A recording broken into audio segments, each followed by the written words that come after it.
Life is full of challenges, and as parents, our natural instinct is to shield our children from struggle. But in order to raise strong, resilient young learners, it's more efficient to teach them coping strategies to deal with challenges. Oh, I don't want to do any of this. I'm gonna leave. Oh, look, sit down. I know this is hard. Let's choose. Do you want to drink water or you want to do 5 jumping jacks?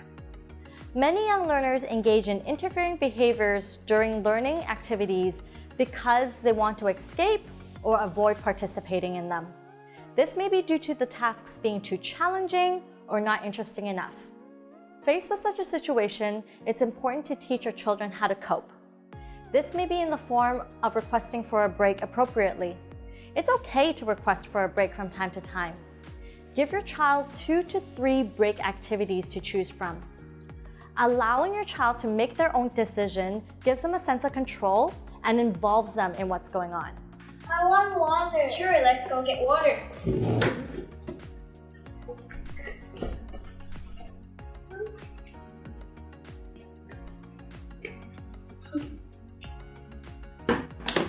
Okay, so now you have your water. Let's do 4 instead of 8 questions, okay? Okay.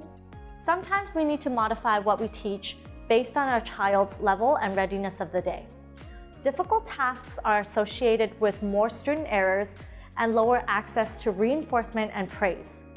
This in turn increases levels of frustration and task avoidance. Sometimes we just need to meet our children halfway.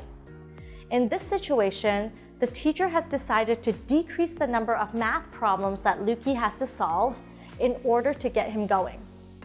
Hopefully by doing that, he can finish his math problems faster and achieve a higher level of academic success. Nice working, Luke. I like that you're really trying to finish your math. I appreciate that. Remember to praise your child if they are doing well. It's always better to praise their efforts than solely concentrate on the outcome of their work.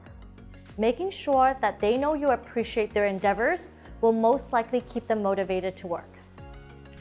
I'm finished. Nice finishing your work by yourself. Let's do something else. Do you want to do messy play or read? I want messy play. Great choice. Let's go get it.